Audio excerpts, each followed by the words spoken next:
आज हम एक ऐसी किताब की दुनिया में चलेंगे जो कह सकते हैं सिर्फ एक कहानी नहीं है। ये तो साइंस फिक्शन की दुनिया का एक एक तरह से फाउंडेशन है। और सिर्फ कहानी ही नहीं, बल्कि भविष्य से आई एक जोरदार चेतावनी भी है। बात हो रही है H.G. वेल्स की द टाइम मशीन की। तो कहानी की शुरुआत होती है एक बड़े ही क्रांतिकारी विचार से। H.G. वेल्स ने कहा कि समय कोई नदी नहीं है जो बस एक ही दिशा में बहती है। नहीं, ये तो एक चौथा डायमेंशन है, एक और आयाम, बिल्कुल वैसे ही जैसे लंबाई, चौड़ाई और ऊंचाई होती है। और अगर ऐसा है तो इसका मतलब हम इसमें आगे और पीछे दोनों तरफ जा सकते हैं। है ना कमाल का आइडिया? और जानते हैं ये आइडिया कब आया? 1895 में।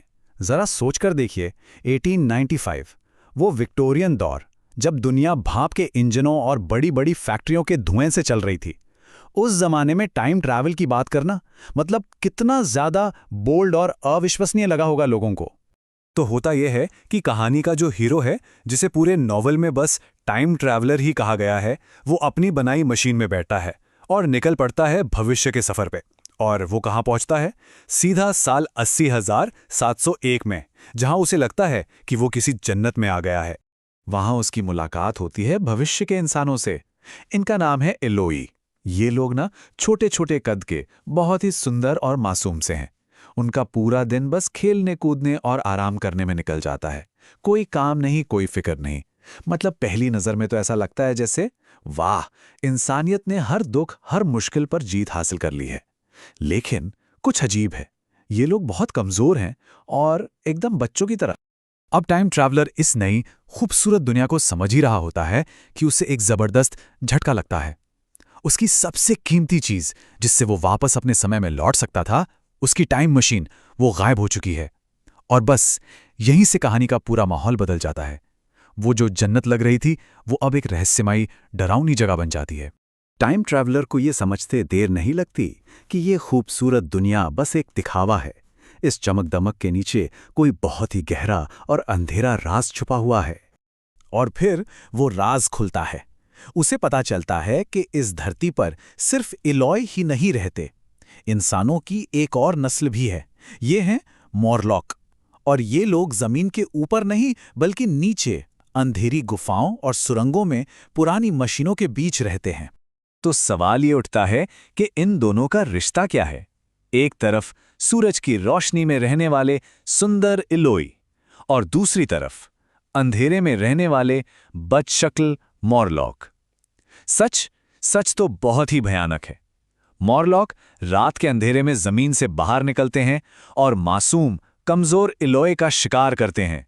असल में वो इलोय को अपने भोजन के लिए पालते हैं। लेकिन रुकिए, ये सिर्फ एक मॉन्स्टर स्टोरी नहीं है। बिल्कुल नहीं। असल में H.G. वेल्स यहाँ एक डरावनी कहानी के जरिए अपने दौर के समाज पर एक बहुत गहरी और तीखी टिप्पणी कर रहे थे। वेल्स का असली मैसेज यहीं छुपा है। जो इलॉय हैं, वो असल में विक्टोरियन इंग्लैंड के अमीर, ऊंचे तबके के लोग हैं। वो तबका जो कोई मेहनत नहीं करता था और बस आराम की जिंदगी जीता था। और मॉरलॉग वो मजदूर वर्ग हैं जिन्हें फैक्ट्रियों में, खदानों में काम करने के लिए समाज ने एक तरह से जमीन के नीचे धकेल दिया था। वो लोग जो सबके लिए काम करते थे पर किसी को दिखाई नहीं देते थे। यहाँ वेल्स एक बहुत ही दिलचस्प काम कर रहे थे। वो डार्विन की थियरी ऑफ एवोल्यूशन को समाज पर लागू कर रहे थे। उनका मानना था कि अगर अमीर और गरीब के बीच ये फासला, ये खाई बढ़ती ही चली गई, तो हजारों साल बाद ये दोनों वर्ग सिर्फ सामाजिक तौर पर ही नहीं, बल्कि बायोलॉजिकली भी इतने अलग हो जाएंगे कि वो दो अलग अलग प्रजातियां ही बन जाएंगी। खैर, किसी तरह टाइम ट्रैवलर को अपनी मशीन वापस मिल जाती है, लेकिन उसका सफर यहीं खत्म नहीं होता। अब वो और भी आगे, भविष्य के बिल्कुल अंत में जाता है, ये देखने के लिए कि इस ग्रह का और इंसानियत का आखिरी अंजाम क्या होता है। और वो पहुंचता है लाखों साल आगे। यहाँ धरती ठंडी और बेजान हो रही है। आसमान में जो सूरज है, वो एक बड़ा सा लाल गोला बन चुका है, एक मरता हुआ तारा, जिसकी रोशनी में अब कोई गर्मी नहीं बची। पूरी धरती पर एक अजीब, डरावनी खामोशी है। समंदर के किनारे बस कुछ बड़े बड़े केकड़े जैसे जीव रेंग रहे हैं। इंसानियत के खत्म हो जाने के बाद की दुनिया एक शांत, वीरान और मरती हुई जगह है। और आखिर में वो उस वक्त में पहुंचता है जहां जीवन का हर निशान मिट चुका है। इंसानियत पूरी तरह से खत्म। एलोय और मोरलॉक, वो लड़ाई तो कब की खत्म हो गई।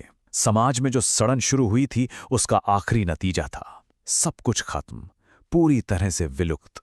टाइम ट्रैवलर वापस अपने वक्त में लौटता है, अपनी एक कहानी सुनाता है, पर जाहिर है कोई उसकी बात पर यकीन नहीं करता। लेकिन देखिए, 100 साल से भी ज्यादा बीत जाने के बाद भी ये कहानी आज हमारे लिए कितने मायने रखती है। इस एक किताब ने मॉडर्न साइंस फिक्शन की नींव रखी। टाइम ट्रैवल का जो कॉन्सेप्ट आज इतना पॉपुलर है वो यहीं से शुरू हुआ। न जाने कितनी फिल्मों और कहानियों को इससे प्रेरणा मिली है। पर इन सबसे बढ़कर ये आज भी समाज में बढ़ती गैर बराबरी के खतरों को लेकर एक बहुत बहुत जोरदार चेतावनी है, जो तब भी सच थी और आज भी सच है। तो आखिर में सवाल यही बचता है। H.G. वेल्स ने अपने समाज में अमीरी गरीबी की खाई को देखा और एक भयानक भविष्य की तस्वीर हमारे सामने रख दी। तो जब हम आज की दुनिया को देखते हैं, आज की बढ़ती हुई असमानताओं को और नए नए चैलेंजेस को देखते हैं, तो सोचने वाली बात यह है कि हमारी कहानी, हमारे समय की कहानी आने वाले भविष्य को क्या चेतावनी दे रही है।